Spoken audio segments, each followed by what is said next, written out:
What if I told you some American politicians have waved rifles, invoked witchcraft, and bragged about pig castration, all in actual campaign ads? These aren't parodies. These are real political ads, funded by real campaigns, broadcast to real voters. Some went viral, others backfired. But every single one will make you question how far people will go for power. Stick around, because the last one, it might be the most jaw-dropping political ad ever made. Make sure you hit the subscribe button and turn on the notifications so you won't miss our new videos. Let's start with Brian Kemp, Georgia gubernatorial candidate in 2018. In one ad, he sits on his porch, shotgun in lap, while a teenage boy nervously recites talking points. We're gonna get along just fine. Brian Kemp for governor. Why? Because Kemp says he's interviewing the guy to date his daughter. I'm Brian Kemp, he says, cocking the shotgun. This is Jake. He's a young man interested in one of my daughters. Yes, sir. Then he pivots to immigration.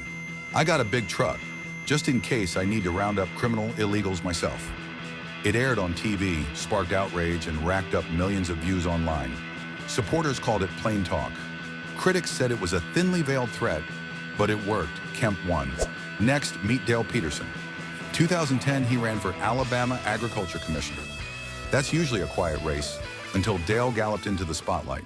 But you didn't know that. You know why? Thugs and criminals. If they can keep you in the dark, they can do whatever they want. In his ad, Peterson rides a horse while holding a rifle, yells about thugs and criminals stealing yard signs, and accuses opponents of corruption. He calls himself a Christian, conservative Republican, and ends by cocking the rifle and glaring at the camera. The ad cost just $20,000, but exploded on YouTube. Even The Daily Show covered it. Peterson lost the election, but got a call from another candidate, Tim James, who hired him for his own ads.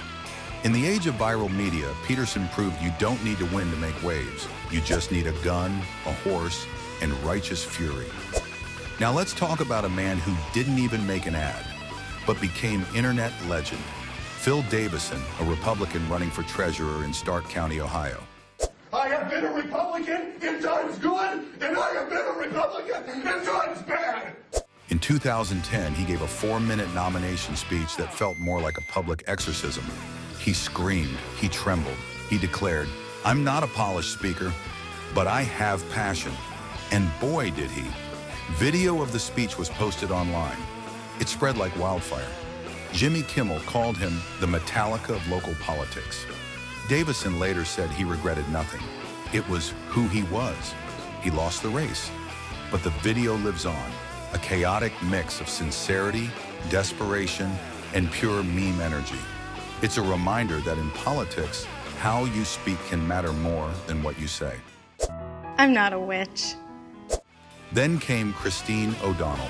In 2010, she won the Republican primary for Senate in Delaware.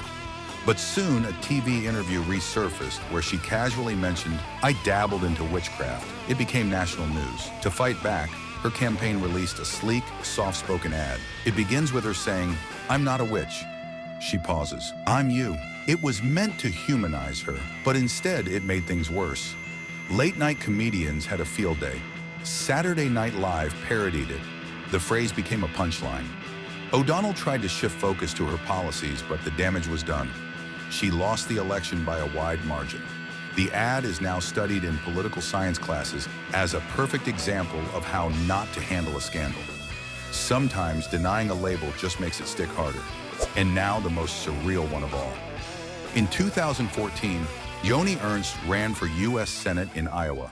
I grew up castrating hogs on an Iowa farm, so when I get to Washington, I'll know how to cut pork. Her campaign launched a commercial with her in a barn, calmly declaring, "I grew up castrating hogs on an Iowa farm." Then she smiles and says, "So when I get to Washington, I'll know how to cut pork." The ad was bold, weird, unforgettable. Ernst instantly stood out in a crowded Republican primary. Her team leaned into the shock value, even naming the ad "Squeal." National outlets picked it up, comedians mocked it, but voters remembered it. Ernst won the primary and the Senate seat. The ad showed how embracing your background, even the gory parts, can work if you package it right. In a world of polished, forgettable slogans, castrating hogs cut through the noise. So what do these 5 ads tell us? In American politics, being outrageous isn't just a risk, it's often the strategy. When everyone plays it safe, the candidate who dares to shock, scream, or smile while talking about pig parts can steal the spotlight. These ads weren't mistakes. They were calculated moves, crafted to go viral, to break into national headlines, to become unforgettable. Whether they won or lost, they proved something powerful. In politics, you don't always need the best ideas, just the boldest message. Subscribe to the Bold Fact Files channel, turn on the notifications, and you won't miss our new videos.